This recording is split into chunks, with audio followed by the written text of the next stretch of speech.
My name is Brenna Vale.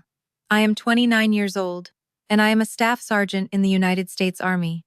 The first time my family saw me after my aunt died, I was standing in my dress uniform at her memorial reception, holding a folded American flag. My younger sister Selah looked me up and down in front of 40 people and said, "Could you move? The caterers are supposed to stand near the kitchen, not beside the family." Then my mother smiled and added, "Let her help. That uniform is the only useful thing she ever earned." Nobody laughed. Not because it was not cruel. Because everybody could tell they meant it. We were inside Holt Recovery Services, the small veterans center my Aunt Maren Holt had built in northern Michigan. The reception was supposed to honor her life. There were veterans in folding chairs, neighbors holding paper cups of coffee, nurses who had worked with her, and women who had slept under her roof when they had nowhere else to go. My aunt had died 8 days earlier. Pancreatic cancer. She lasted 9 months after the diagnosis, which was exactly like her. The doctors said 10 to 14 months, and she said, "I have never cared for estimates." I had flown in from Fort Campbell that morning. I had not slept much. I had gone straight from the airport to the funeral home, then to the cemetery, then to the reception. I was tired enough that my bones felt hollow, but I still stood straight. That was what the Army had taught me. Stand straight when you are exhausted. Stand straight when people stare. Stand straight when someone tries to make you smaller in public. Selah stood by the refreshment table in a cream-colored dress, holding a glass of sparkling water like she was at a garden party. She was 27 now, but she still had the same golden hair, the same perfect smile, the same way of tilting her head that made people want to believe her before she said a word. My mother, Darlene Vale, stood beside her in black lace and pearls. My father, Wade, hovered behind them with his hands folded in front of him. He looked older than I remembered. He also looked exactly the same in the one way that mattered. He still avoided my eyes. Selah glanced at the folded flag in my hands. "Did they give you that because you were actually close to her?" she asked. "Or because the Army likes a good photo?" A woman behind me inhaled sharply. I did not turn around. I kept my eyes on Selah. "That flag was for Maren's service," I said. "Not mine." Selah smiled wider. "Right. Aunt Maren was the real soldier. You just needed a costume so people would stop asking why your own family gave up on you." There it was. The thing she always returned to. The old wound she liked to press because she knew exactly where it was. Before I could answer, my best friend Greer Whitlock stepped beside me. Greer was also Army. She was blunt, loyal, and had a face that made foolish people reconsider their timing. She looked at Selah and said, "You must be the sister." Selah's smile twitched. "And you must be one of Brenna's barracks friends." Greer nodded once. "Sure. I have been called worse by better." My mother stepped in before Selah could respond. "Brenna," she said, using that soft public voice she had always saved for audiences. "This is not the time for drama." I almost laughed. I had not started anything. I had spent the whole reception standing near the wall, shaking hands, accepting condolences, and trying not to fall apart. But in my family, drama was never what they did to me. Drama was what happened when I stopped absorbing it quietly. My mother reached for the folded flag. "I can take that," she said. I tightened my grip. "No." Her eyes sharpened. "Excuse me?" Maren wanted me to have it. My mother's mouth flattened. She was my sister. She was my mother in every way that mattered. The room went quiet enough that I heard the coffee machine click off behind me. Selah gave a small laugh. "That is adorable." "Really? But legally, you were always just the niece she felt sorry for." I looked at her. She had no idea what she had just said. None of them did. My aunt's estate attorney, Nolan Price, stood near the hallway, watching with the steady expression of a man who had already read the documents and knew exactly how badly this family was about to embarrass itself. Nolan adjusted his glasses and said, "Mrs. Vale, Miss Vale, the will reading is scheduled for tomorrow at 10. I would suggest saving any legal claims for that setting." My mother turned toward him quickly. "Do not worry. We intend to." Selah raised her glass slightly. "Family deserves to be present when family property is discussed." Family property. That was what my aunt had become to them. A lake house. A veterans center. Investment accounts. Land. Money. My aunt had held my hand while I cried at 13. She had taught me to drive on back roads. She had mailed care packages to every base I had ever been stationed at. She had kept my room ready even after I enlisted, even after I told her I did not need a room anymore. And now my family had come back for square footage. My mother turned away from Nolan and leaned close enough that only I could hear her. "You should be careful tomorrow," she said. "People are very tired of watching you play the abandoned child." I looked at her pearls, then at her face. I did not play abandoned. For the first time all day, my voice almost cracked. "You left me on a porch." My mother's eyes went cold. "And somehow you are still making that everyone else's problem." Then she walked away. Selah stayed a second longer. She looked at the flag again. "You know what is funny?" she said. "You stand there like the honorable one. But we both know what you did first." Then she followed our mother across the room. Greer waited until they were far enough away. What did she mean? I did not answer right away. I watched Selah place a hand on my father's arm. He bent his head toward her like she was fragile, like she had always been fragile, like I was the dangerous one. "She means I was not always innocent," I said. Greer looked at me. "No one is. That does not make what I did okay." "No," Greer said. "But it also does not give them a lifetime permit to treat you like a crime scene." I looked down at the flag. Marin's flag. The fabric was stiff and neat in my hands. A folded country. A folded life. A folded promise. Before I tell you what happened at the will reading, you need to understand why my sister hated me so much. Because if this were only about money, it would be simple. It was not simple. Selah did not walk into that room the next morning just wanting my aunt's estate. She walked in believing I had stolen her life first. And the worst part was, she had a reason. I grew up in Toledo, Ohio, in a narrow beige house with a chain-link fence and a driveway that cracked every winter. My father worked as a warehouse supervisor. My mother worked part-time at a dental office, but she treated parenting Selah like her real career. Selah was 2 years younger than me. From the time she could walk, people noticed her. She had bright hair, big eyes, and a voice that sounded sweet even when she was complaining. At church, adults bent down to tell her she looked like a doll. At school events, teachers remembered her name. In grocery stores, strangers smiled at her. My mother loved that. She loved walking beside Selah. She loved being mistaken for the mother of a future star. She called Selah our little light. I was never called light. I was called practical, difficult, stubborn, too serious, too sensitive, too much like Marin. That last one was never meant as a compliment. Aunt Marin was my mother's older sister. She had left Ohio young, joined the army as a nurse, and later settled in Michigan. She did not ask permission for much. She did not flatter people. She also did not pretend family loyalty meant letting people behave badly. My mother could not stand her, but she liked Marin's money well enough. The difference between Selah and me showed up early. For Selah's 10th birthday, my mother rented a bounce house and invited 38 children. There were pink balloons tied to the mailbox, custom cupcakes, and a cake with Selah's face printed in frosting. My mother wore a yellow sundress and walked around telling people, "Selah is so creative. She just lights up a room." When I turned 11, there were 6 grocery store cupcakes on the counter. The box still had orange clearance stickers on it. My mother said, "Do not complain. Some children get nothing." I had not said anything. That was the strange thing about my childhood. I was constantly being corrected for reactions I had not shown yet. Selah's dance shoes cost $142. My winter boots came from a donation bin in the church basement. Selah got voice lessons. I was told to run laps around the block because I had too much restless energy. Selah got framed photos on the hallway wall. My school certificates went into a kitchen drawer with takeout menus and dead batteries. But Selah was not born cruel. I need you to understand that. People like my mother do not just pick a favorite child. They build one. They feed one child attention and feed the other child guilt, then act surprised when both grow teeth. When we were little, Selah sometimes tried to be kind. Once, after one of her birthday parties, she found me sitting on the basement stairs while everyone else played in the yard. She carried half a cupcake wrapped in a napkin and sat beside me. "Here," she whispered. I looked at it. "Why?" She shrugged. "You did not get one." I did. "No," she said.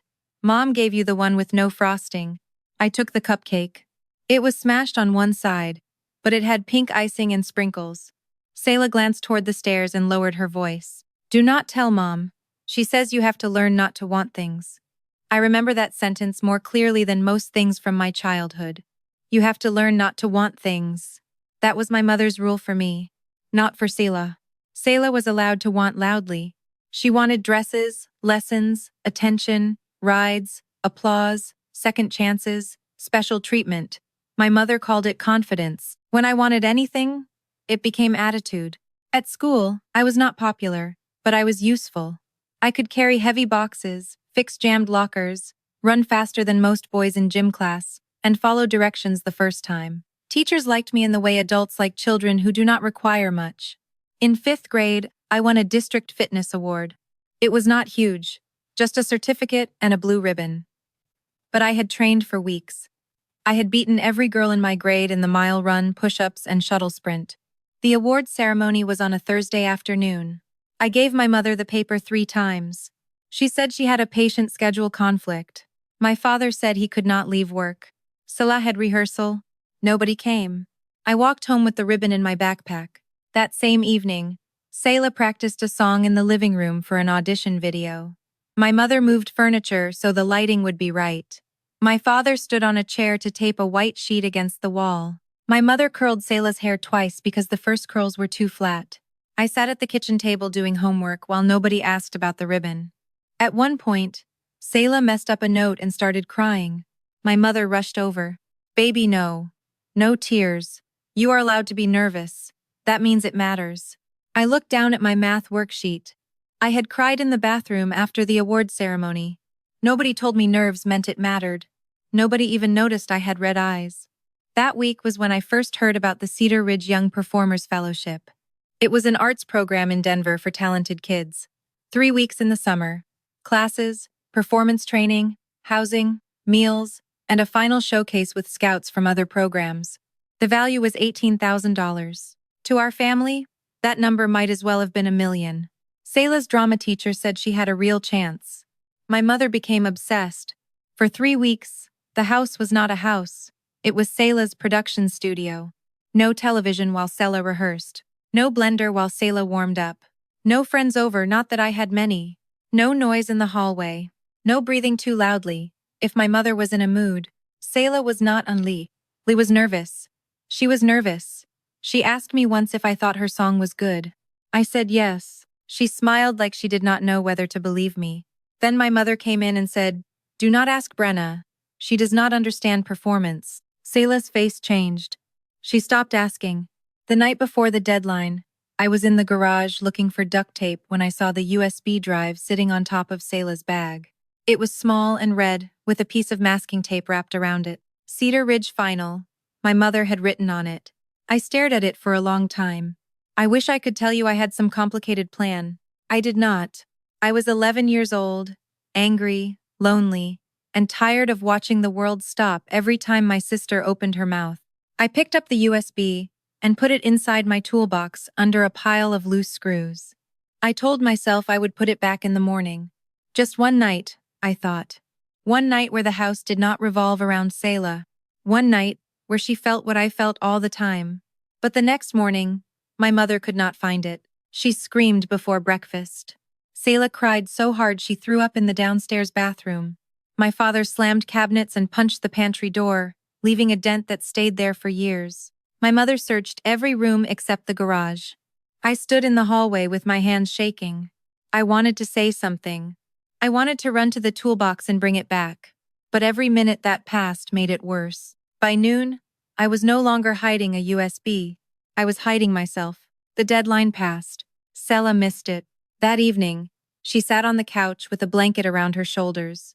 My mother stroked her hair and whispered, "I know, baby. I know." My father looked at me once, not with suspicion, with irritation, as if my existence was another noise in the room. 2 days later, I walked past my mother's bedroom and saw the red USB on her dresser. I stopped. The hallway felt too narrow. My mother came out of the bathroom and saw me looking at it. For 1 second, neither of us moved. She knew. She had found it. I knew she had found it. And in that moment, I realized something that did not fully make sense until years later. She could have called the program. She could have asked for an extension. She could have told Selah the truth. She could have punished me and still tried to save her daughter's opportunity. Instead, she picked up the USB, closed her fingers around it, and looked at me like I was something rotten on the floor. Some girls destroy anything they cannot be, she said. That was all. She did not tell Selah. Not then. Not directly. She did something worse. She let Selah believe the loss was a mystery, then slowly pointed her grief toward me. A comment here. A sigh there. Your sister has always been jealous. Some people cannot be happy unless they take from someone else. Selah, do not leave your things where Brenna can touch them. By the time Selah was 12, she hated me with focus. By the time I was 13, she believed I had stolen her future.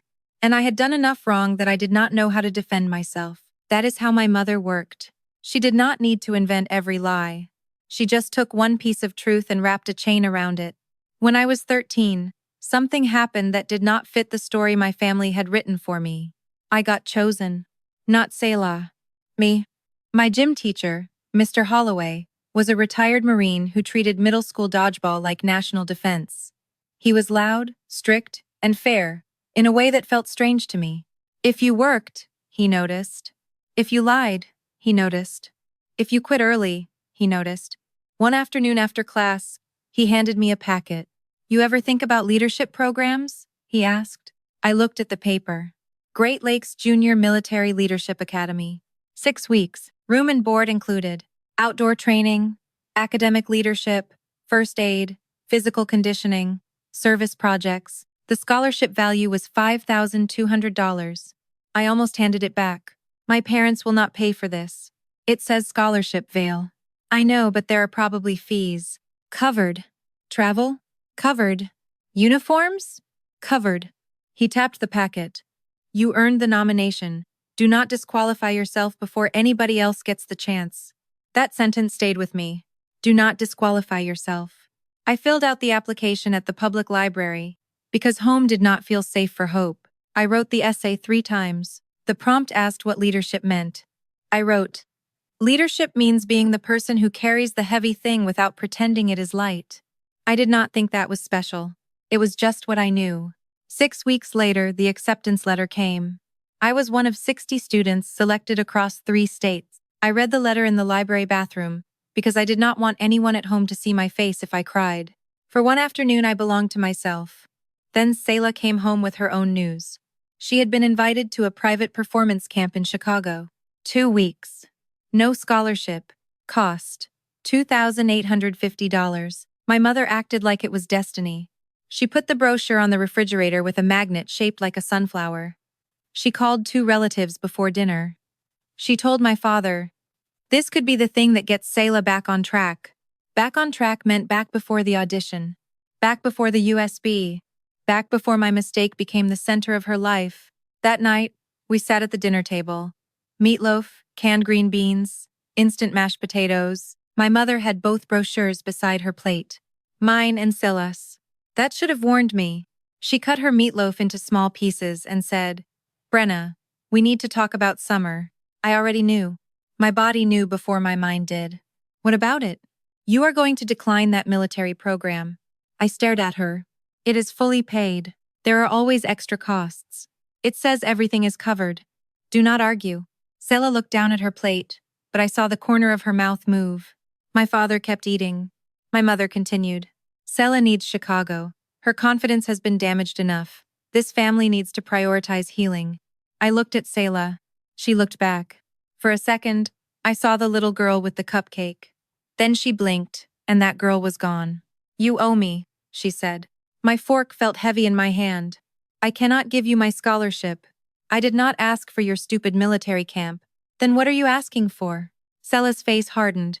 For you to stop taking things. My mother put her fork down. Enough, Brenna. This is not about you. That sentence lit something in me. Maybe it was because the scholarship was not money from my parents. Maybe it was because someone outside that house had seen me. Maybe it was because Mr. Holloway's voice was still in my head. Do not disqualify yourself. I said, no. The table went silent. My father finally looked up. My mother's eyes narrowed. What did you say? No, I repeated, though my voice shook. I am going. Selah laughed once. Of course you are. My mother's voice dropped. You do not get to make that decision. Yes, I said. I do. I do not know where the words came from. I had never spoken to her like that. My mother stood so quickly her chair scraped the floor. You selfish little girl. My father said, Darlene. Not stop. Not she is 13. Not maybe she earned this. Just her name. A warning that sounded like surrender. My mother pointed at me. You have done enough damage to this family. I felt my throat tighten. I earned it. You earned nothing. You got lucky because some gym teacher felt sorry for you. My hands were shaking under the table. Selah whispered. She always gets rewarded for ruining things. I looked at my father. He looked away. That hurt more than the yelling. It always did. My mother leaned over the table. If you cannot sacrifice for your sister, then maybe you do not belong in this family. I thought she was just angry. Children make that mistake. We hear impossible cruelty from our parents and think, they cannot mean that. They can. 3 days later, I came home from the library and found 2 black garbage bags on the porch. At first, I thought my mother had cleaned out the garage. Then I saw my blue hoodie sticking out of one bag, my school shoes, my backpack, a framed photo of me from 5th grade, the glass cracked. My mother opened the front door before I could knock. She had her arms crossed. She looked calm. That was worse than anger. What is this? I asked. I called Marin. My stomach dropped. Why? She agreed to take you. For the summer. My mother's mouth barely moved. Do not be dramatic. Mom, do not call me that if you cannot act like a daughter. I looked past her. My father stood in the hallway. He was wearing his work shirt. His face looked tired, but not surprised. Dad? He rubbed the back of his neck. Just go with your aunt for now. For now? He did not answer. Behind him, on the stairs, Selah stood in a pink sweatshirt with her arms folded. She looked at the garbage bags, then at me. Then she said the sentence I would hear in my head for years. Maybe now you will stop taking things that are not yours. My mother stepped onto the porch and lowered her voice. You should be grateful. Marin likes broken projects. I started crying then. Not loudly. Just tears I could not stop. My mother looked disgusted. Save it. You wanted to be independent. Here you go. She went back inside. The door closed. The lock turned. I stood there with 2 garbage bags and no idea what to do. It was 6:12 p.m. I know because I kept checking the time on my cheap digital watch. At 7, the porch light did not come on. At 8, the neighbors across the street closed their curtains. At 9, it got cold. At 10:47, an old green Subaru pulled into the driveway. Aunt Marin got out. She was 50 then, tall, broad-shouldered, with short gray hair and a face that did not waste expressions. She looked at the bags, then at the locked front door, then at me. She did not ask what I had done. She picked up one garbage bag and handed me the other. Get in, kid, she said. You are not sleeping on a porch. I followed her to the car. Before I got in, I looked up at the house one more time. Selah was at the upstairs window. For a moment, we stared at each other. I do not know what I wanted from her. An apology. A wave. Proof that some part of her still remembered the cupcake. Instead, she stepped back. The curtain fell. And that was the last time I saw my sister for almost 8 years. On the drive north, I sat in the passenger seat and tried not to cry too loudly. Marin did not turn on the radio. She just drove. After almost an hour, I asked, Am I hard to love? Her jaw tightened. No. I wiped my face with my sleeve. Then why did they not want me? Marin kept her eyes on the road. Some people are lazy with love, she said. They only give it where it makes them feel important. I did not understand all of that at 13. I just understood that she had come, that she had not left me there, that when she stopped at a gas station near the state line, she bought me hot chocolate, a toothbrush, and a pair of socks without making me ask. The next morning, at her lake house in Michigan, I woke up in a room with blue curtains and a desk by the window. There was a note on the pillow beside me. Breakfast at 8. School enrollment at 10. No one gets to throw you away twice. I read that note until the paper softened in my hands. I thought that was the beginning of my rescue. I did not know that, before Marin left Ohio, my parents had signed more than a permission slip. I did not know there was a court packet. I did not know there was a clause about future adoption. I did not know my mother had traded me away cleanly, neatly, legally, while telling everyone I had chosen to leave. And I definitely did not know that 16 years later, those signatures would be waiting inside a sealed envelope at my aunt's will reading. Before I continue, I want you to really think about this. If a 13-year-old makes a terrible mistake out of jealousy, does that justify a parent throwing her away? And if one sister is raised to hate the other, where does the blame really begin? Aunt Marin's lake house was not the kind of place people imagined when they heard the words, lake house. It was not fancy. It did not have white couches or polished floors or big windows with perfect curtains. It was old, drafty, and stubborn. The porch boards creaked. The kitchen sink dripped if you did not twist the handle just right. The upstairs hallway smelled like cedar, dust, coffee, and the antiseptic wipes Marin used on everything because old army habits did not die quietly. But to me, it felt huge. Not because of the rooms, because nobody was angry that I was inside them. The first morning, I came downstairs wearing the same jeans from the day before. I found Marin at the kitchen table with a mug of coffee, a yellow legal pad, and a stack of forms. She looked up. Eggs are in the pan. Toast is in the toaster. Eat. I sat down carefully. Thank you. Do not thank me for breakfast. I did not know what to say to that. In my parents' house, everything had a cost. A ride to school could be brought up 3 weeks later. A pair of shoes could become proof you were ungrateful. A meal could be used to remind you that someone had sacrificed. Marin pushed the legal pad toward me. House rules. I looked at the list. There were 7 rules. Go to school. Do your homework. Tell the truth. Do your chores. Do not steal. Do not lie to make someone else look crazy. If you need help, ask before things catch fire. I stared at rule number 6. Do not lie to make someone else look crazy. Marin tapped the page. That one matters more than people think. I swallowed. Okay. She watched me for a second. You are safe here, Brenna. That does not mean you get to be careless here. I know. No, she said. You do not. Not yet, but you will. That was Marin. She never treated me like glass. She also never treated me like trash. At first, that confused me. I kept waiting for the other version of her. The version that would come out when I forgot a dish in the sink or left my shoes by the door. The version that would sigh and say I was too much trouble. It never came. She corrected me. She made me apologize. She made me redo chores if I did them halfway. But she did not make my mistakes into my identity. That was new. The second week I lived with her, I spilled orange juice across a stack of mail. I froze so hard that the carton slipped out of my hand and hit the floor. Marin turned from the stove.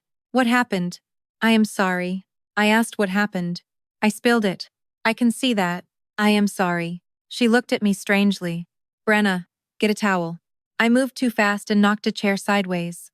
She caught my wrist gently. Stop. I stopped. She said, nobody is going to hit you over orange juice. My face went hot. My parents did not hit me. I did not ask if they hit you. I looked away. She let go of my wrist. Get a towel. That was the first time I understood that harm did not always leave bruises. Sometimes it left children panicking over juice. Marin enrolled me in school 2 days after I arrived. She drove me there in her old Subaru, walked me into the office, and spoke to the counselor in a voice that left no room for nonsense. This is my niece, Brenna. She will be living with me. The counselor asked, temporary arrangement? Marin paused. Then she said, we will see what the adults can manage. I did not understand what she meant. I did not know she had already spoken to a lawyer. I did not know my parents had signed a temporary guardianship agreement the night she picked me up. I did not know that inside that same packet was something called consent to future adoption and waiver of notice. I only knew Marin bought me notebooks, 2 pairs of jeans, socks, and a winter coat that actually fit. When I said, that is too much, she said, a coat is not a luxury in Michigan. Every Saturday, she took me to Holt Recovery Services. At that time, it was not much more than a renovated brick building with 6 offices, a small therapy room, a supply closet, and a common area with mismatched chairs. Marin had started it for veterans who needed help after service. Some came for counseling. Some came for job referrals. Some came because they did not know where else to sit when the world felt too loud. I folded towels, stacked canned food, cleaned coffee mugs, labeled files, answered the phone when Marin told me I sounded less terrified. I met people who were missing fingers, marriages, sleep, homes, or years of themselves they did not know how to explain. Marin knew how to talk to all of them. She never asked empty questions. She did not say, "How are you?" unless she had time to hear the answer. People trusted her because she did not perform kindness. She practiced it. One Saturday, a young veteran named Lacey came in with a split lip and a toddler on her hip. She said she had fallen. Marin looked at the lip, then the toddler, then the woman shaking hands. "Okay," Marin said. "You fell. Do you have somewhere safe to fall asleep tonight?" Lacey started crying.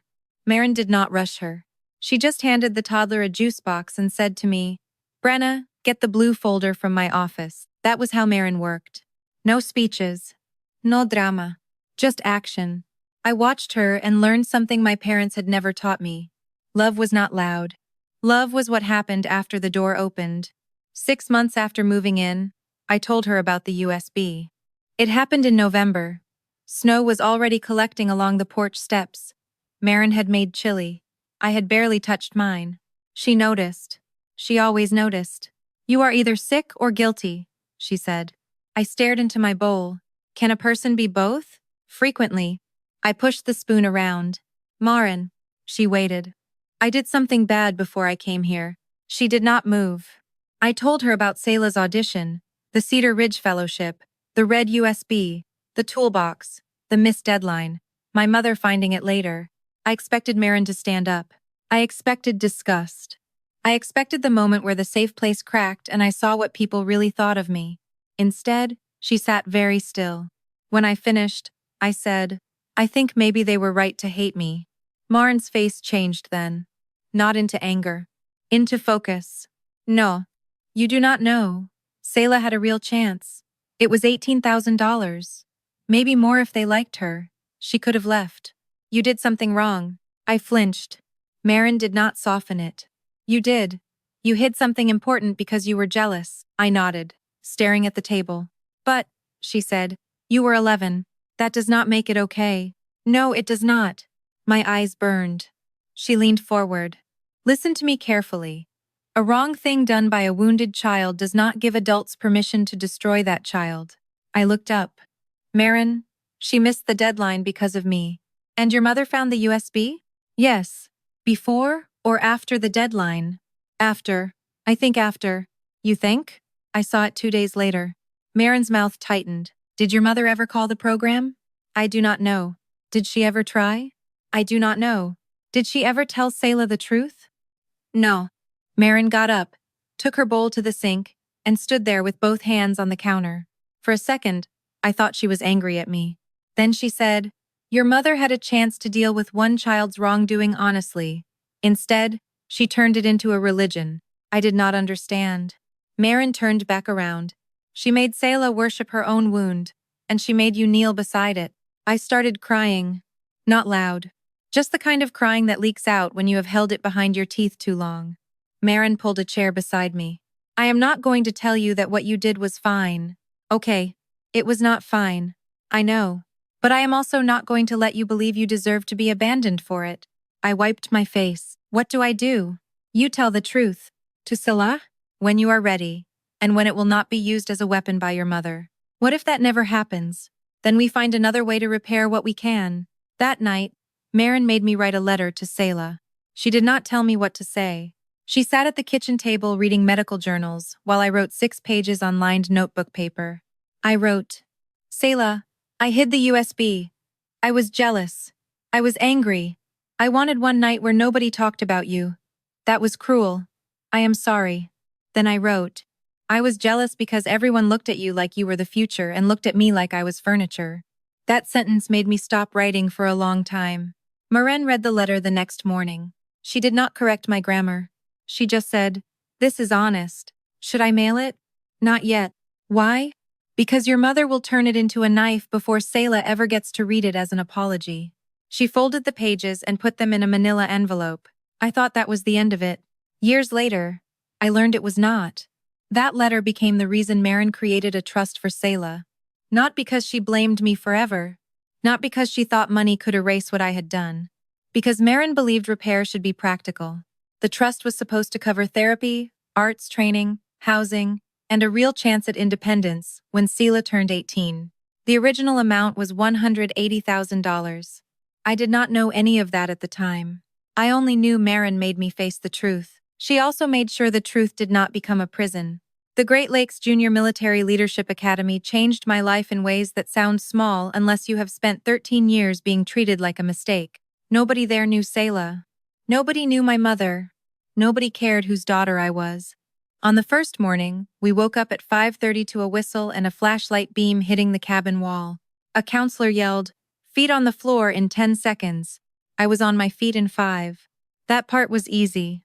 I already knew how to wake up fast. What I did not know was how it felt to be judged by a standard everyone else had to meet too. If we ran, everyone ran. If we cleaned, everyone cleaned. If someone lied, the problem was the lie, not the person's place in the family. I liked that. I liked rules that did not move depending on who was crying. I liked being tired for a reason. I liked push-ups because a push-up did not care whether your mother loved you. At first, the other girls thought I was too quiet.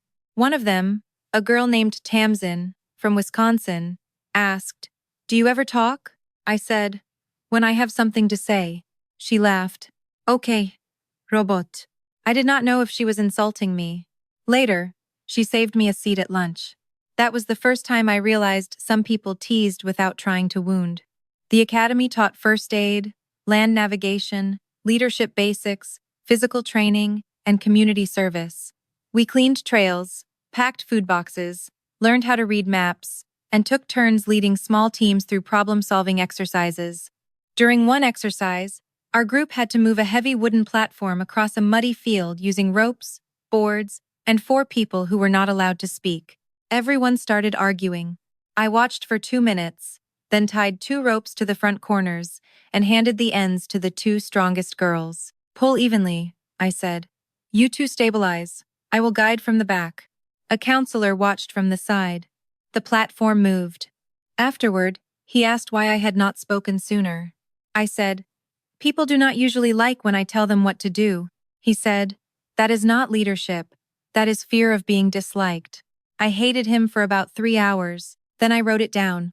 By the end of the 6 weeks, I had a certificate, a fitness award, and a recommendation letter. When Marin came to pick me up, I tried to act normal. She saw the certificate in my hands. "Well?" I shrugged. "It was good." A counselor walked over and said, "Ma'am, your niece has excellent command presence." Marin looked at me. I looked at the gravel. On the drive home, she said, "Command presence, huh? Do not start." "I am not starting anything." "You are smiling." "I am allowed." I kept my eyes out the window. After a while, she said, "You did well." Those 3 words landed harder than applause. You did well. Not Selah did better. Not do not get arrogant. Not it was only because someone helped you. Just you did well. I carried those words through high school. I joined JROTC my freshman year. I liked the structure.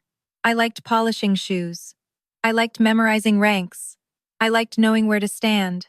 I liked being corrected without being humiliated. At home with Marin, life kept moving. She still made me do chores. She still made me apologize when I snapped. She still did not tolerate lying. When I was 15, she sat me down at the kitchen table with Nolan Price, her attorney. He was younger then, but already had the calm, careful voice of someone who measured words before handing them to people. Marin said, "I want to adopt you." I stared at her. "What?" "You heard me. I am already living here." "That is not what I said." I looked at Nolan. He slid a folder toward me. "There is a legal process. Because of the guardianship agreement and documents signed by your parents, this is possible if the court approves it." My heart started beating too hard. "Do they know?" Marin's expression did not change. "They received notice." "What did they say?" Nolan answered gently. "They did not respond." I nodded like that made sense. It did not. I was 15 years old, and some childish part of me still thought there would be a line my parents would not cross. I thought maybe they had sent me away because they were angry. I thought maybe they regretted it. I thought maybe, if adoption became real, they would object. They did not. They did not call. They did not write. They did not appear. On the 3rd of October 2012, Marin Holt became my legal mother. After the hearing, she took me to a diner. I ordered pancakes because I did not know what else to do with a life-changing day. She slid a small box across the table. Inside was a key. To the house, she said. I already have one. This one is yours, not borrowed, not temporary. I closed my hand around it under the table. I did not cry in the diner. I waited until the bathroom, locked myself in a stall, and cried silently into my sleeve because I did not know how to be chosen without falling apart. My parents contacted me once after the adoption. Not directly. My mother called Marin. I heard Marin in the kitchen. No, Darlene. A pause. No. Another pause. She is not confused. She is 15. My mother's voice rose through the phone, sharp enough that I heard pieces. Ungrateful. Manipulated. Temporary. Marin said. You signed the documents. Then silence. Then Marin said, do not call my house and pretend paperwork surprised you. She hung up. I stood in the hallway, frozen. She turned and saw me. You heard? I nodded. She is mad? She is embarrassed. Because of me? No, Marin said. Because a record exists. That was one of the first things she taught me about people like my mother. They are not always ashamed of what they did. They are ashamed when it is documented. I graduated high school with a 3.8 gigapascals and a JROTC leadership medal. Marin sat in the front row. She stood up before anyone else when my name was called. I enlisted at 18. Some people assumed I did it because of Marin. She had served, so I followed. That was partly true. But the deeper truth was less noble. I joined because I wanted a life where nobody could decide I did not belong just because they were in a mood. I wanted contracts, orders, ranks, consequences, clear lines. The army was not easy. It was not supposed to be. Basic training stripped everyone down. People cried in laundry rooms. People quit. People lied about injuries. People discovered they were not as tough as they had told everyone. I was not the strongest. I was not the loudest. But I could endure. That was my skill. I knew how to keep moving while tired. I knew how to be yelled at without breaking. I knew how to pack pain into a small place and carry it until there was time to open it later. By 29, I was a staff sergeant working logistics and transportation coordination, fuel manifests, equipment movement, inventory control, convoy schedules, things that sounded boring until one missing pallet delayed an entire operation. I served one rotation in Kuwait and one in Poland. I learned how to sleep in noise, how to read a room fast, how to trust a checklist, how to keep my voice steady when someone else lost theirs. The army gave me a shape, but it did not heal everything. The army taught me how to pack a wound, secure a convoy, and stand still while people screamed. It did not teach me how to stop wanting my mother to look at me like I was worth keeping. For 16 years, my biological family barely contacted me. The first time was when Selah needed $3,000 for a vocal coach. I was 19, still new to the army, still counting every dollar between paychecks. My mother sent the message through Marin. Selah has an opportunity. You owe your sister some support. Marin asked if I wanted to respond. I said no. The second time was when my father lost his warehouse job. They asked Marin for $8,500. Marin refused. After that call, she sat at the kitchen table, quiet for a long time. What did they say? I asked. They asked for money. Did they ask about me? Marin looked at me. I already knew the answer. No. The third time was when Selah started a lifestyle and wellness brand called Selah Veil Studio. Yoga, vocal coaching, handmade candles, inspirational videos, all wrapped in soft colors and language about healing. She sent me a message. You got a new life because you ruined mine. The least you can do is invest in mine. She asked for $12,000. I deleted the message, then undeleted it, then deleted it again. The fourth time came after a local newspaper ran an article about Holt Recovery Services expanding its veteran outreach program. My name appeared once because I had helped coordinate donated medical supplies through a military charity drive. My mother emailed me. Subject line, proud of you. The body had 3 sentences. Saw the article. Looks like Marin has done well for herself. Maybe it is time we all stop living in the past. I stared at that phrase. Living in the past. People love saying that when the past contains evidence. I did not respond. Marin's health started changing when I was 28. At first, she blamed age. Then bad coffee. Then stress. Then she turned yellow around the eyes and finally let me drive her to the hospital. Stage 4 pancreatic cancer. 10 to 14 months, the doctor said. Marin listened, asked 3 practical questions, and told me to stop staring at him like I wanted to court-martial the disease. She lasted 9 months. During those months, she cleaned out closets, labeled boxes, updated documents, and recorded videos on her old tablet. I asked once what the videos were. She said, "For when people pretend not to remember conversations." That sounded like Marin, so I did not push. One night, near the end, she asked me, "If truth hurts someone, does that make it wrong?" I was sitting beside her bed, rubbing lotion into her hands because the medication dried her skin. "No," I said. "What if the person was already hurt?" "Still no. What if silence feels kinder?" I looked at her. "Marin, what are we talking about?" She smiled a little. "You will know when Nolan asks if you want him to continue." I did not understand. I would. The will reading took place the morning after the memorial reception. Nolan Price's office was in a brick building near downtown Traverse City. The conference room had long windows facing the street, a dark wood table, 12 chairs, and a sideboard with coffee. Nobody drank. I arrived 15 minutes early. Still in uniform. Part of me considered wearing civilian clothes. A black suit. Something neutral. Something that would give my mother one less thing to attack. Then I heard Greer's voice in my head. "Do not make yourself smaller to help them aim." So I wore the uniform. Greer came with me. She wore a dark jacket and sat behind me, not at the table. She had offered to stay outside if I wanted privacy. I told her no. I had spent too much of my life alone in rooms with my family. Judge Elaine Mercer arrived next. She was a retired family court judge and one of Marin's oldest friends. She had sharp eyes, silver hair, and a cane she did not need as much as people thought she did. She touched my arm when she passed. "Brenna." "Judge Mercer." "Elaine," she corrected. I nodded, though I was not sure I could make myself call her that. Nolan sat at the head of the table with 2 sealed envelopes, a thick binder, and a small silver recorder. Marin's staff from Holt Recovery Services sat along one side of the room, 3 women who had worked with her for years. A veteran named Lacey, the same woman I had seen years ago with the split lip and toddler, sat near the window. She was stable now, employed. Her toddler was a teenager. That alone would have made Marin proud. At 10:04, my family arrived. They were late, but only enough to make an entrance. My mother came first. Black dress, pearls, soft makeup. Grief arranged carefully around her eyes. My father followed in a gray suit that did not fit well. Selah came behind them in a pale blue dress and heels that clicked against the floor. She carried a designer bag I recognized from one of her social media posts. Their attorney, Corwin Blake, entered last.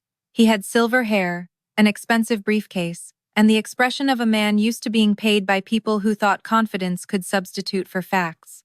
My mother moved toward the chair closest to Nolan. Nolan stood. "Mrs. Vale, those seats are reserved for named beneficiaries and estate representatives. You and your counsel may sit along the right side." My mother paused. It was small. A tiny public correction. But I knew her well enough to see the rage move behind her eyes. Selah looked at me and smiled. "Awkward," she said, "being treated like staff in your own aunt's office." Greer leaned forward behind me and muttered, "I have seen privates with more discipline." I kept my face still. My mother sat down stiffly. My father sat beside her. Selah crossed her legs and looked around the room as if judging what she might redecorate first. Corwin Blake opened his legal pad. Nolan began. "This is the formal reading of the last will and testament of Marin Elise Holt, dated February 18 of this year, with supplemental attachments and recorded statements as referenced within the document." My mother dabbed her eye with a tissue. No tears came off. Nolan continued. "Marin Holt was of sound mind at the execution of this will. A physician's capacity letter dated February 12 is attached. 2 witnesses were present. The document was notarized and recorded in accordance with Michigan requirements." Corwin Blake made a note. Nolan turned a page. "The estate includes the following major assets: the lake residence and surrounding 11.6 acres, estimated value $1,350,000. Selah stopped pretending to look bored. "Holt Recovery Services, real property and associated facilities, Estimated value $1,100,000. My mother's hand tightened on her purse. Investment accounts totaling approximately $1,720,000. Cash and short-term reserves totaling approximately $430,000. Nolan looked up. The current estimated estate value is $4.6 million. The room changed. It was not loud. No one gasped. But greed has a temperature. I felt it rise. Selah's eyes moved quickly, calculating. My mother leaned toward Corwin Blake and whispered something. My father swallowed hard. He sat still. $4.6 million. To me, it sounded less like money and more like rooms I had cleaned with Marin, paperwork I had filed, veterans she had driven to appointments, land she had refused to sell because she said some places needed to remain safe. To them, it sounded like finally. Nolan turned another page.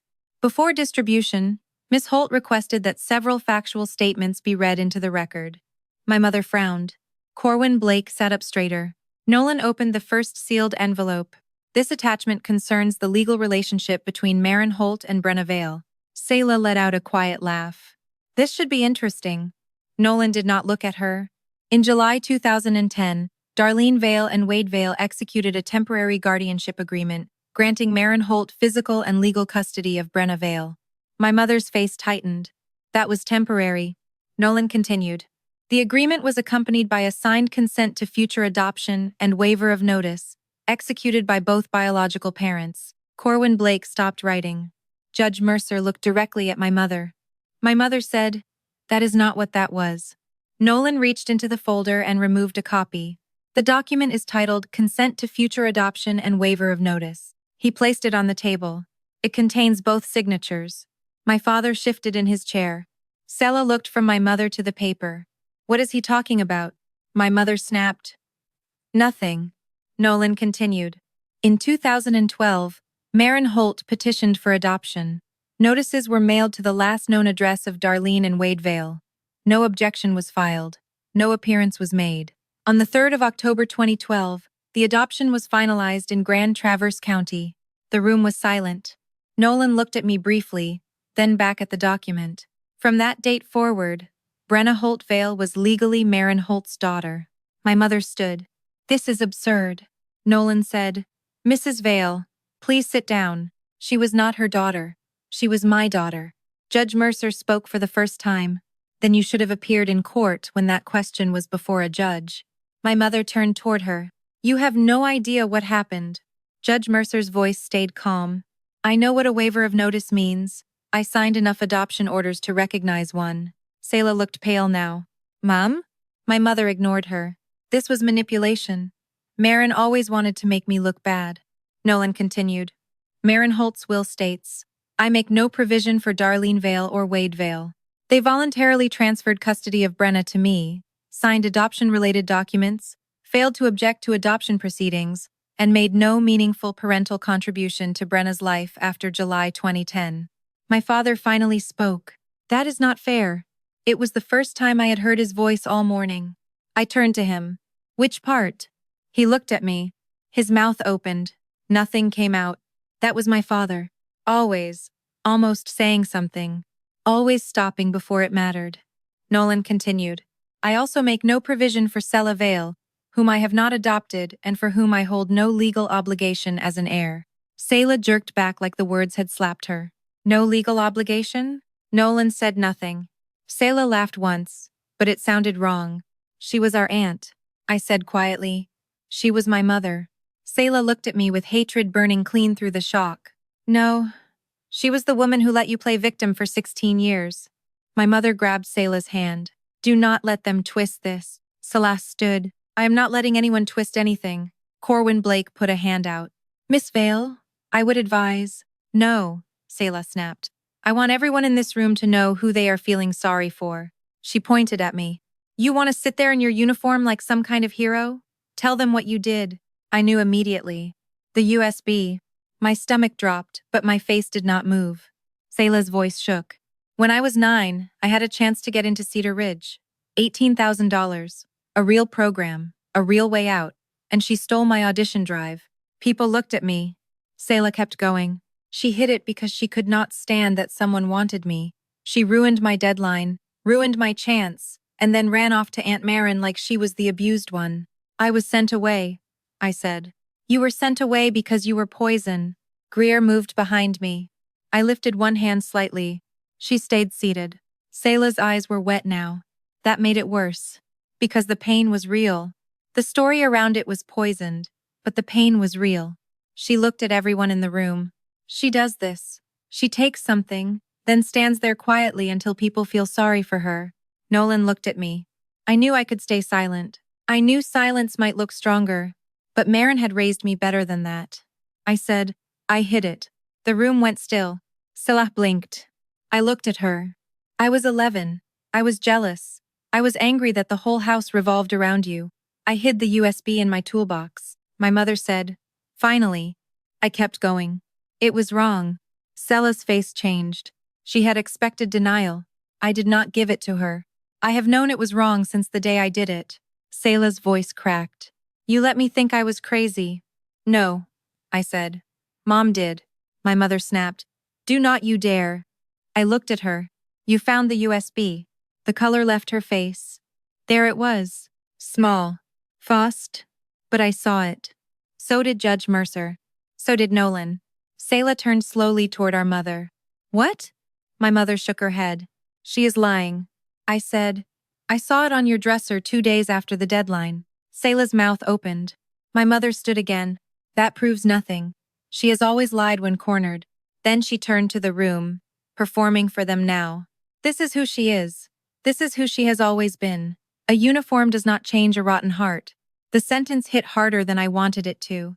For a second, I was 13 again. On the porch. With garbage bags. Cold. Unwanted. Selah stared at me like she wanted me to suffer.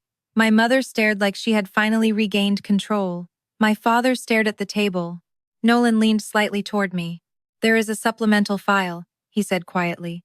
Do you want me to continue? I knew what he meant. Marin had warned me. If truth hurts someone, does that make it wrong? This was the moment. I looked at Selah. For the first time all morning, I did not see the polished woman with the designer bag. I saw the 9-year-old girl who lost her chance. I saw the sister who gave me half a cupcake and was punished for kindness. I saw someone who had been fed my guilt until it became her whole diet. If Nolan kept reading, her life would split open in front of everyone. And for 1 minute, I almost said no. Maybe I had hurt her enough. Maybe this was too much. Maybe mercy meant stopping. Then my mother leaned towards Selah and said, loud enough for the room to hear, do not cry. That is what she wants. She has always been jealous of you. That sentence decided it. Greer touched the back of my chair. Not dramatic. Just 2 fingers against the wood. Truth is not a weapon unless you aim it at the wrong person, she said quietly. I heard Marin's voice in my memory. Mercy without truth is just another cage. I looked at Nolan. Read it. My mother's eyes narrowed. What is that supposed to mean? Nolan opened the second sealed envelope. And that was when my sister learned I was not the only thief in the family. Nolan removed a stack of documents from the second envelope.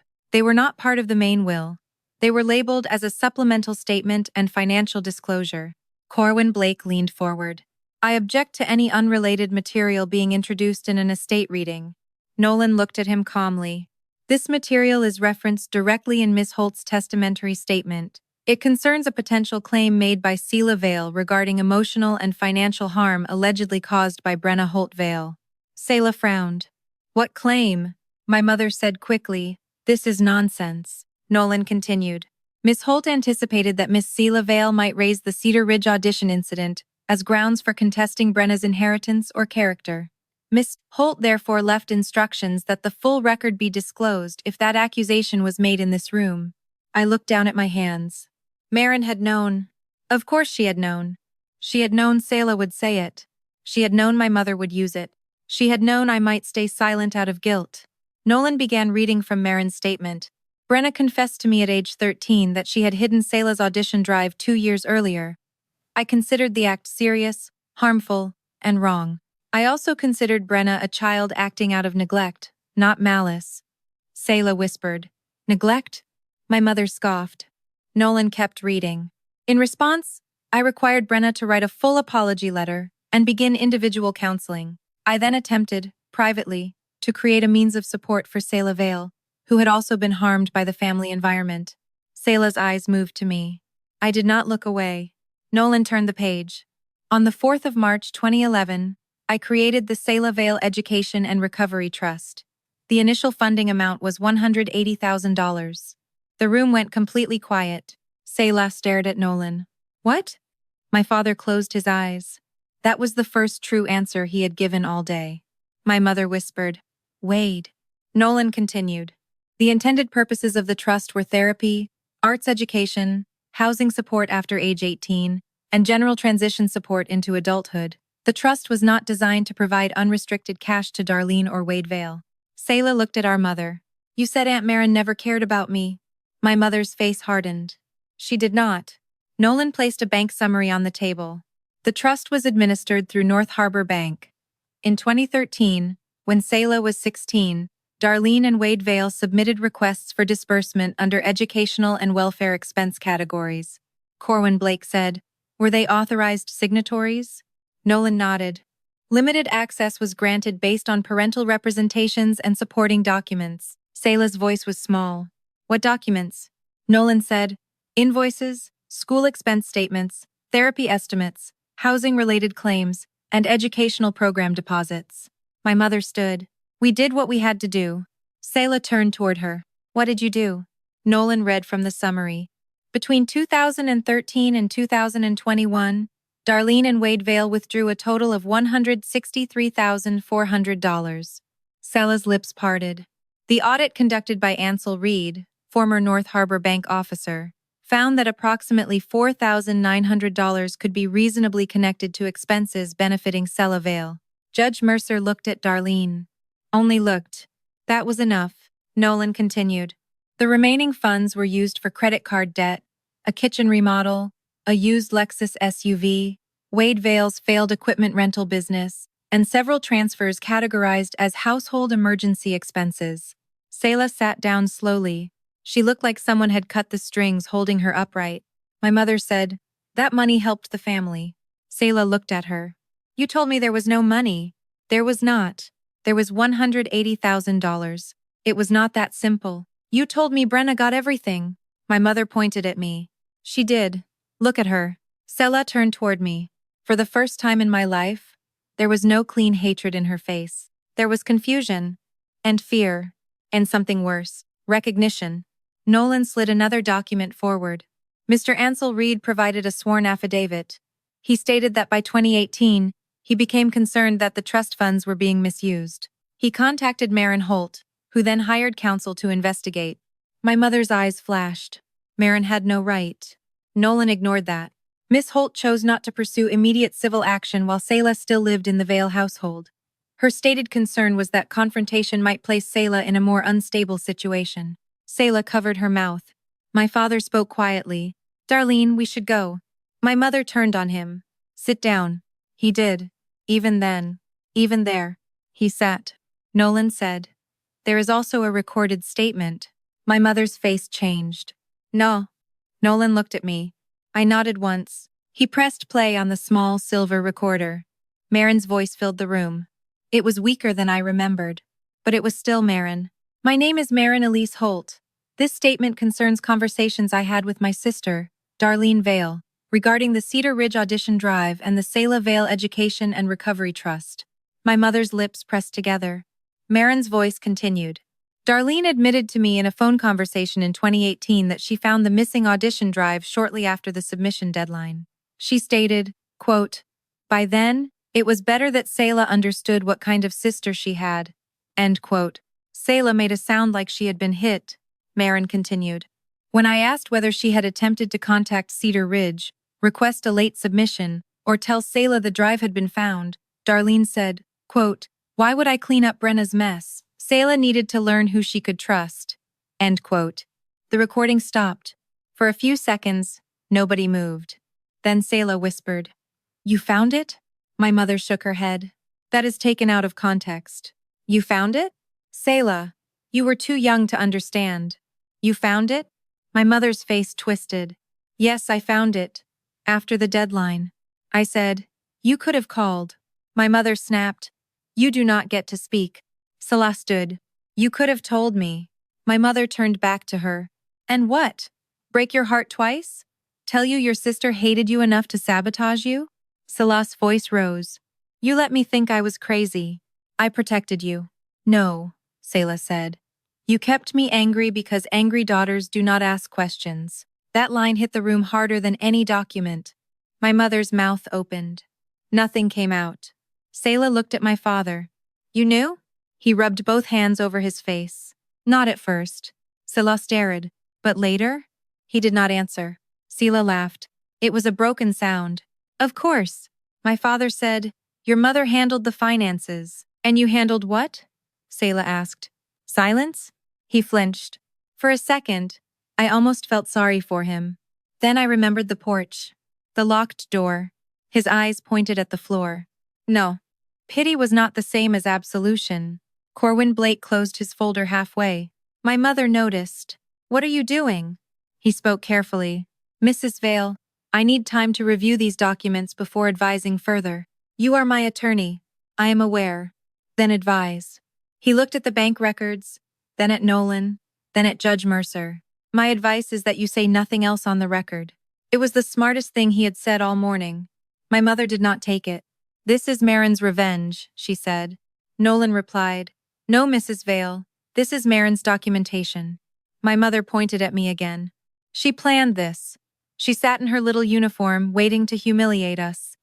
I stood. Not fast. Not dramatic. Just stood. The chair legs made a soft sound against the floor. My mother stopped talking. I looked at Selah first. I hid the USB. I will not pretend I did not. You deserved an apology when we were kids. You deserved the truth then. Selah's eyes were red. I looked at my mother. But you were the adult. My voice stayed steady. You found it. You chose not to help her. You chose not to tell her. You chose to feed her anger because it kept both of us easier to control. My mother's face went white with rage. You ungrateful little... No, I said. Just that. No. The word filled the room because it was the one word I had not been allowed to keep as a child. You do not get to call me ungrateful for surviving what you did. My father said, Brenna. I turned to him. You do not get a softer version. He closed his mouth. I looked back at Selah. I am sorry for what I did when I was 11. I am not sorry for being adopted. I am not sorry Marin loved me. And I am not giving you my inheritance because Mom built your grief into a weapon. Selah stared at me. For once she had no sharp answer. Nolan cleared his throat. There is more to the will. My mother sank back into her chair like her bones had emptied. I sat down. My hands were cold, but they were steady. The first file had destroyed my family's legal claim. The second file had destroyed the story they had used to keep Selah and me at war. I thought that was the end. I should have known Marin better. Nolan reached for the final sealed envelope. He said, This portion is addressed to Brenna only. But Miss Holt requested that the first part be read aloud if the prior attachments became necessary. I looked at him. The room seemed to shrink. Nolan broke the seal. And Marin's last surprise began. If you were Brenna, would you have let Nolan read the second sealed file and expose what your parents did to Selah in front of everyone? Does Selah deserve sympathy after learning she was manipulated too? Or did her cruelty toward Brenna go too far?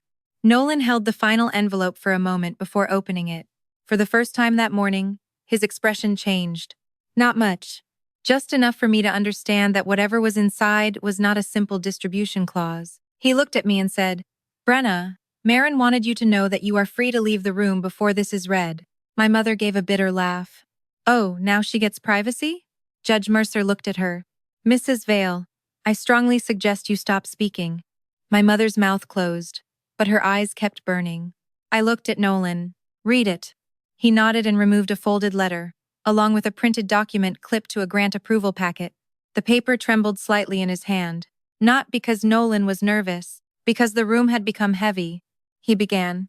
My Brenna, if this letter is being read in a room full of angry people, then I was right about two things. First, your mother still believes noise can replace truth.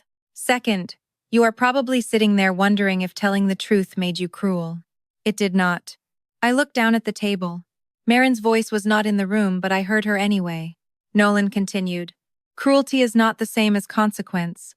Silence is not the same as mercy. And peace built on lies is just a prettier kind of prison. Selah was standing near the wall now. She had not left. Her arms were wrapped around herself, and for once she looked younger than me. My father stared at the floor. My mother stared at Nolan like she could still stop paper from existing. Nolan read on. Brenna, I have left the full estate under your legal control. The lake house, the land, Holt Recovery Services property, the investment accounts, and the liquid reserves are yours to manage, sell, preserve, or transform. My mother's face tightened again. There it was, the sentence she had come to hear, but not the name she had expected to hear it attached to. The estate was mine. $4.6 million. I felt nothing at first. Not joy, not victory, just a strange pressure in my chest, like a door had opened into a room I was not ready to enter. Nolan turned the page. But I am not leaving you a prize. I am leaving you a door. You can close it behind you. You have earned that right. Sell the house. Keep the money. Leave Michigan. Build a quiet life no one can touch. I would not blame you for 1 second. But if you still believe this house saved you, then I am asking you to consider letting it save someone else. Greer leaned forward slightly behind me. I did not move. Nolan placed the grant packet on the table. Marin arranged a conditional matching grant through the North Star Women Veterans Fund. If Brenna Holtvale elects to convert the lake property and adjoining facilities into a transitional residence for women veterans, the fund will provide $2.2 million in matching support over 5 years. The room shifted again. Even my mother looked confused. Nolan continued. The proposed name is Holt House. My throat closed. Holt House. Marin had said those words once, years earlier, while we were fixing a broken porch rail. One day, this place should do for others what it did for you. I thought she had meant it the way people mean nice things when they are tired. I did not know she had built a plan. Nolan read from the grant terms. The matching funds apply only if the property is preserved for transitional housing, counseling, employment placement, legal assistance, and emergency support for women veterans at risk of homelessness. He paused. The total projected value of the estate and grant-supported program would be approximately $6.8 million. My mother laughed under her breath. So she tied the money up in charity. Nolan looked at her. No, she gave Brenna the choice. That word landed hard. Choice. I had spent so much of my life reacting to other people's choices. My mother chose Selah. My father chose silence. Selah chose hatred. Marin chose me. The army taught me to follow orders, then trusted me enough to give them. But this was different. This was not an order. This was a door. Nolan continued reading Marin's letter. If you choose Holt House, it must be because you want to. Not because you feel guilty. Not because you think I will be disappointed from whatever comes after this life. I have already been proud of you longer than you know. If you choose to keep the money, you are still my daughter. If you choose to build the house, do not build it for me. Build it because you know what it means to arrive with everything you own in a bag and still need someone to open the door. The words blurred. I blinked hard. I hated crying in rooms where my mother could see me. Then, I realized I did not care anymore. My mother had seen me cry on a porch and lock the door. Her opinion had already spent itself. Nolan lowered the letter for a moment. There is one additional provision. Selah looked up. My stomach tightened. Nolan removed another page. Marin created a conditional support package for Selah Vale. Selah looked at him like she had misunderstood. What? My mother said. Absolutely not. Selah turned on her. You do not get to speak for me right now. My mother recoiled. It was the first time I had ever seen Selah talk to her like that. Nolan read. This support package is not a cash inheritance. It is administered through third-party providers. It includes 2 years of trauma-informed therapy, vocational or educational training up to $35,000, temporary housing support for 6 months if Selah chooses to leave the Vale household, and legal assistance related to the misuse of the Selah Vale Education and Recovery Trust. Selah's face twisted. So even dead Aunt Marin does not trust me with money. I looked at her. No. She turned toward me. I said, she trusted you with a way out. Selah stared at me like she hated that sentence because it did not give her anything clean to attack. Nolan continued. To access this support, Selah must provide a truthful sworn statement concerning the trust withdrawals and must cooperate with any civil recovery action. No funds will be distributed to Darlene or Wade Vale under any circumstances. My mother stood again. This is disgusting. Judge Mercer said. No. It is unusually careful. My mother looked around the room. You are all enjoying this. No one answered. That made her angrier. She pointed at me. You think this makes you better than us? I was tired. Not physically. Not even emotionally. I was tired in a place deeper than both. I do not think about being better than you anymore. That shut her mouth for half a second. I continued. I used to.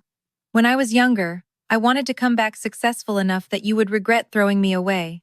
I wanted you to see my uniform, my rank, my life, and feel stupid. My voice stayed calm. But today I looked at you, and I realized something. My mother's eyes narrowed. You are still standing in the same house you built in your head. Selah is still your proof that you mattered. Dad is still hiding from the cost of agreeing with you, and I am still supposed to be the bad daughter so nobody has to look at what you did. I shook my head. I am done living in that house. Selah whispered. Must be nice. I looked at her. No, it took 16 years. She looked away first. Nolan closed the letter. The remaining procedural documents can be reviewed privately. Brenna, you do not need to decide on Holt House today. The grant election window is 90 days. 90 days. 3 months to decide what to do with the place that had saved me. 3 months to decide whether I wanted peace or purpose. My mother grabbed her purse. This is not over. Nolan said, Mrs. Vale, if you intend to contest the will, my office will provide your counsel with copies of all relevant filings. Corwin Blake stood slowly. Mrs. Vale, I recommend we leave. I am not finished. He looked at the documents on the table. With respect, I am. My mother turned to him. What does that mean? It means I will not proceed with a claim until I have reviewed whether I can ethically do so. She looked like he had slapped her. You are quitting? I am advising caution. You are a coward. He did not react. My father stood and reached for her arm. Darlene, please. She yanked away. Do not start pretending you have a spine now. He froze. Selah laughed once, cold and broken. There she is. My mother turned.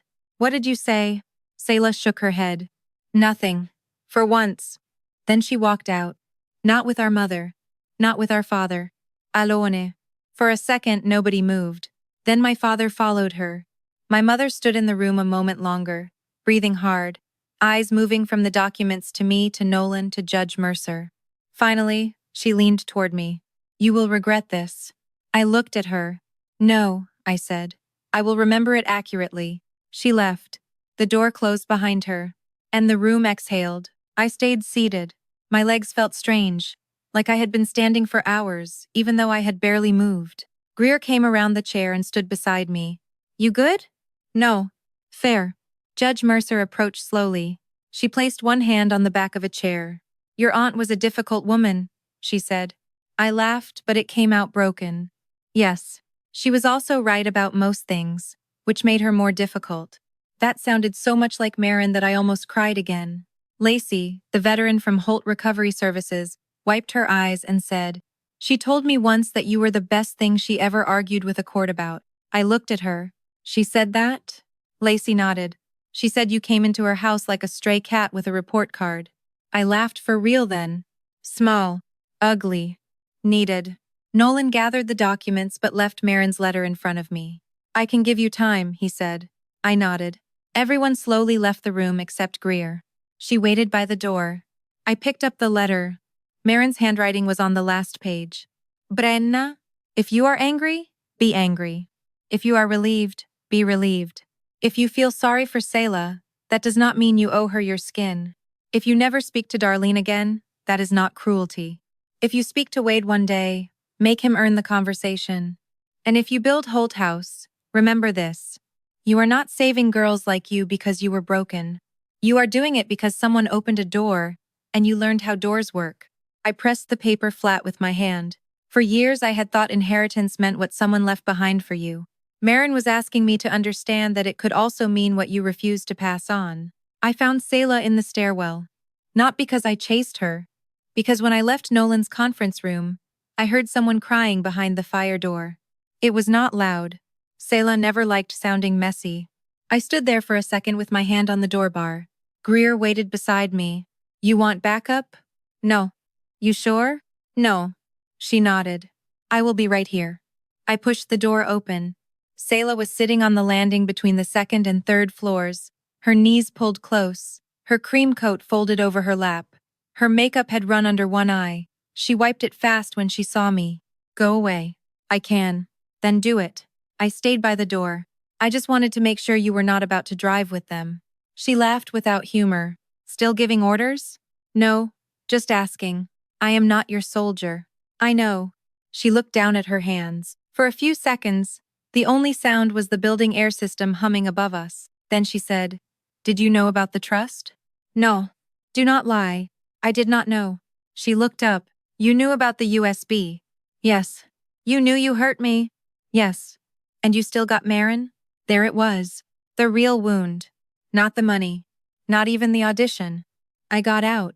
She stayed. I did, I said. Her face twisted. I hate that. I know. No, you do not. You got rescued. You got a new school, new house, new mother, new name, new life. I stayed in that house with her telling me every day that you were proof people leave when I am not perfect. I swallowed. That hit harder than I expected. Selah looked away. I used to think if I was good enough, Mom would stop talking about you. She talked about me? All the time. That surprised me. Selah gave me a sharp look. Do not look flattered. It was not nice. I did not think it was. She talked about how ungrateful you were, how manipulative, how Marin stole you, how you would come crawling back when life got hard. I leaned against the wall. She told me you forgot I existed. Selah's mouth opened, then closed. For the first time, we were not arguing. We were comparing prisons. She wiped her cheek with her sleeve. I am not forgiving you. I did not ask you to. Good. I am sorry. She laughed bitterly. You already said that in there. I mean it out here too. She looked at me. You ruined my audition. I hid the drive.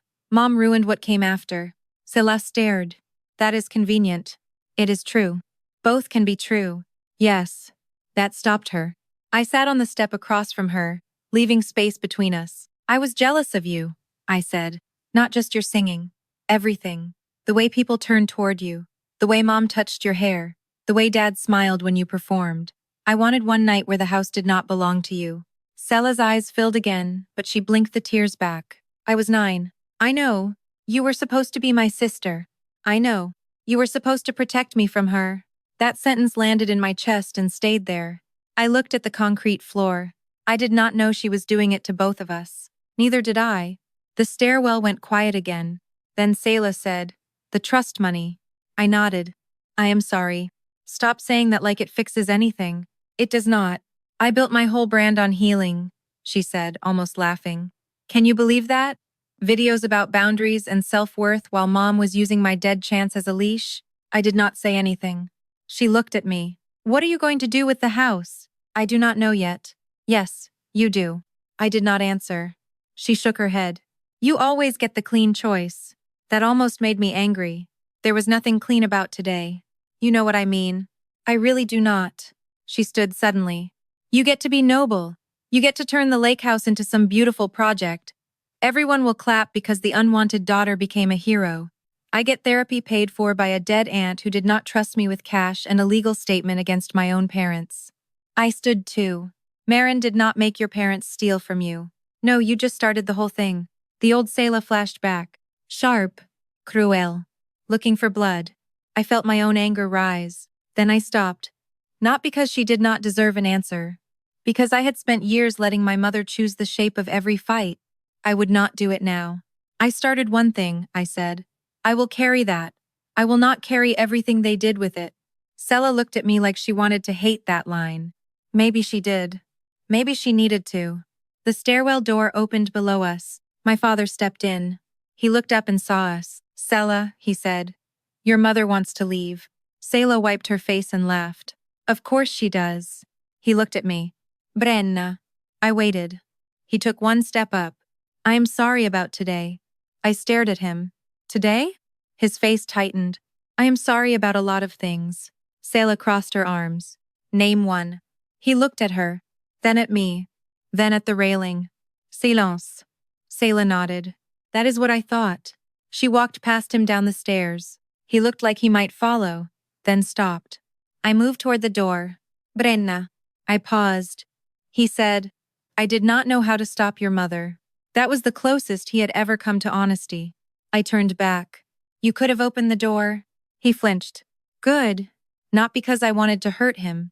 Because some sentences need to land. I left him in the stairwell. Greer was waiting in the hall with 2 paper cups of coffee. She handed me one. Drink. I took it. Thank you. She okay? No. You okay? No. Everybody is very consistent today. I almost smiled. We walked out of the building together. Outside, Selah stood near the curb with her phone in her hand. My mother was beside the car, talking fast. My father came out behind us, slower. My mother saw me and raised her voice. This family has been through enough because of you. Several people on the sidewalk turned. I stopped. Greer muttered, Oh, I know she is not doing this on a public street. My mother pointed at me. You destroyed your sister, turned Marin against us, and now you are standing there like some decorated saint. I looked at her. For the first time in my life, I did not feel 12. I did not feel 13. I did not feel like the girl on the porch. I felt tired. And clear. You found the USB, I said. People went quiet. You took Selah's trust money. My mother's mouth twisted. You signed me away. She stepped toward me. You ungrateful. No. The words stopped her. I did not yell. I did not need to. No more street performances. No more family speeches. No more rewriting what happened. She stared at me. I said, If you contact me again, it goes through Nolan. Then I looked at my father. Same for you. He nodded once. Almost too small to see. Selah watched all of it. My mother opened her mouth again. Selah said, Get in the car, Mom. My mother turned. What? Selah's voice shook, but she held it. For once in your life, stop talking. Nobody moved. Then my mother got in the car. It was not a victory. Not really. But it was the first time I saw Selah pull even one thread out of my mother's hands. And that mattered. Even if I did not know yet what to do with it, I had 90 days to decide about Holt House. That sounds like a lot of time until every room in the house has a memory.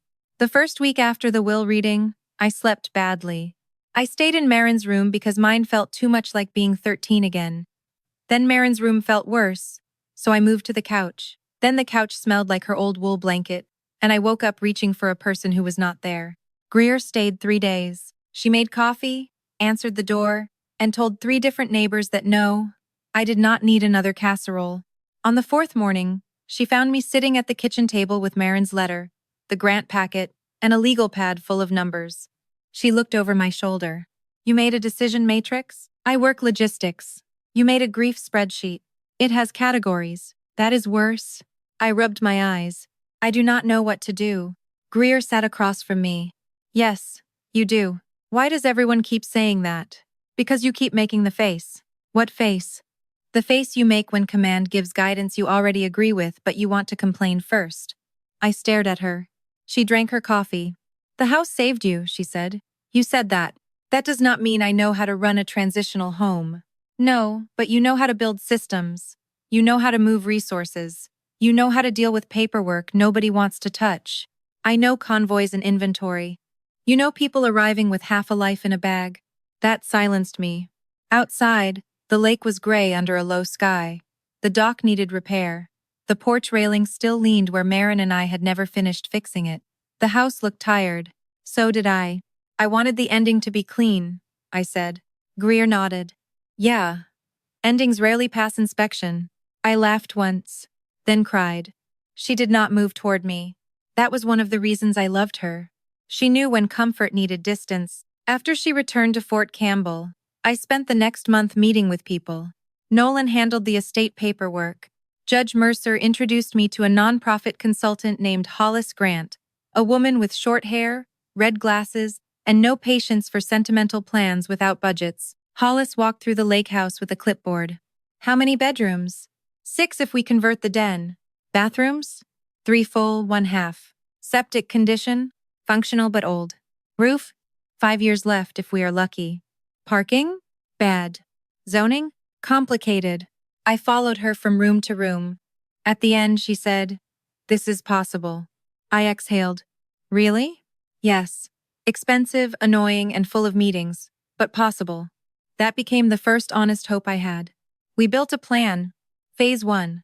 Renovate the main house for 6 residents. Phase 2. Convert the boathouse into counseling and case management space. Phase 3. Partner with Holt Recovery Services for employment, benefits support, and legal referrals. Projected initial operating cost, $900,000 over 18 months. North Star Women Veterans Fund would release the first $400,000 after I filed the election and secured the property use restrictions. The estate could cover the rest without selling the investments immediately. It was doable. Terrifying, but doable.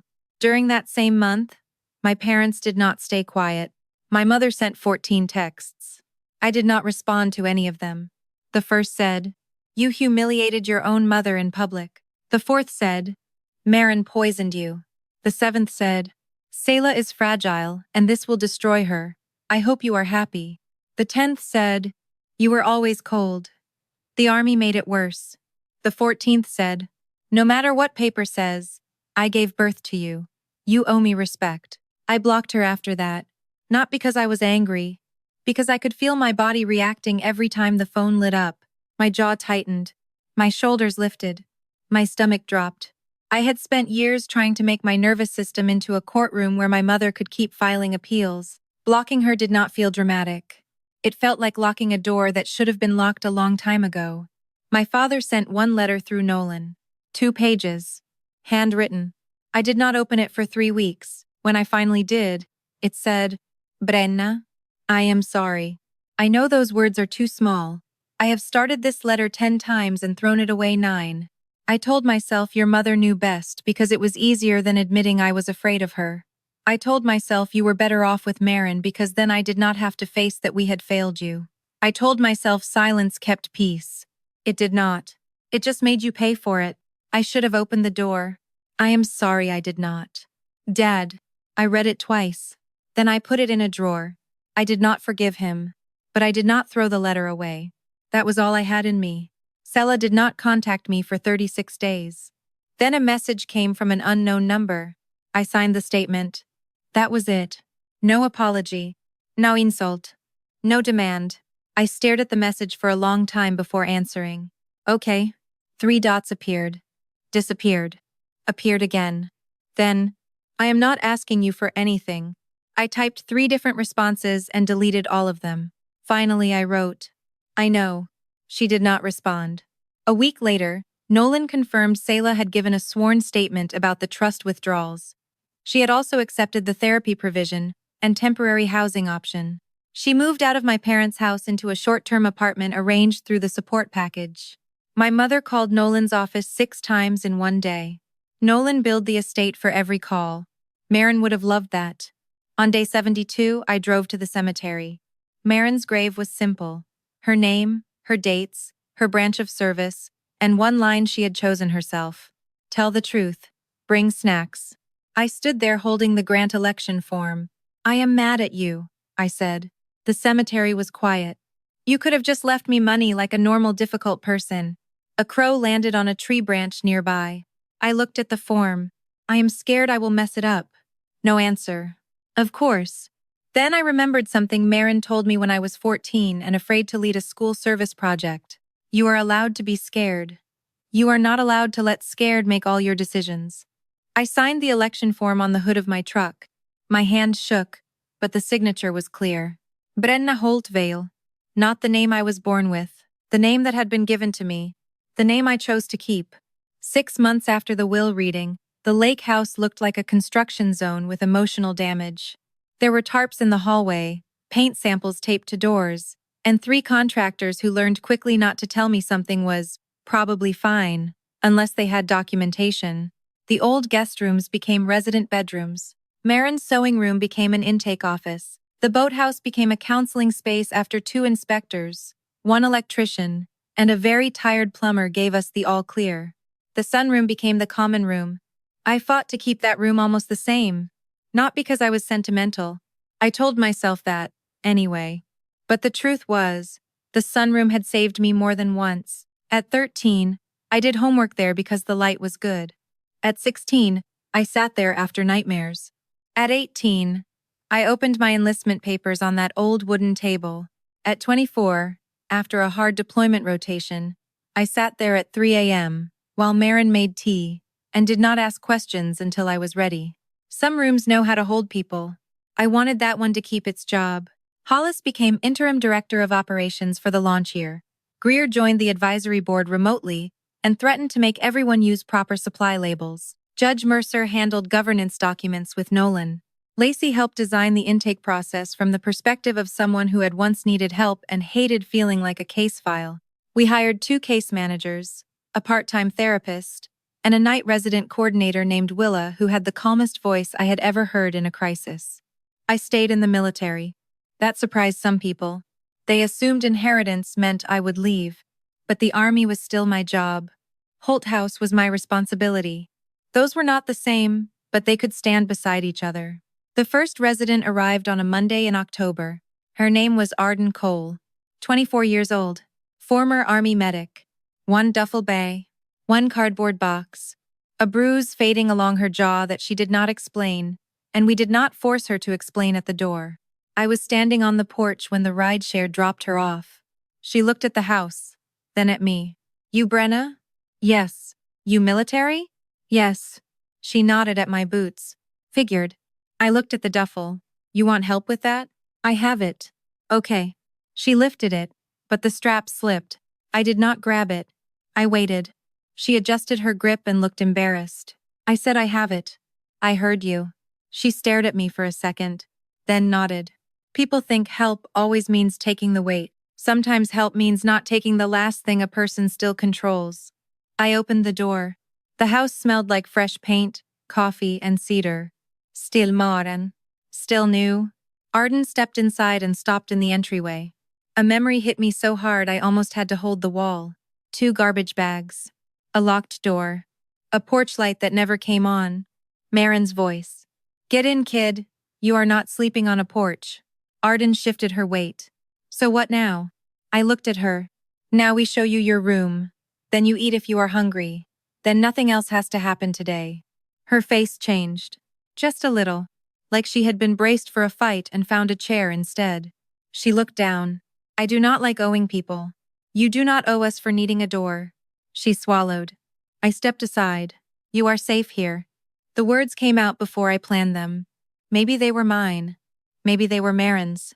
Maybe that was inheritance too. That evening, after Arden went upstairs, I sat alone in the sunroom. The lake was dark. The porch rail had finally been fixed. The house made old settling sounds around me. My phone buzzed. A message from Selah.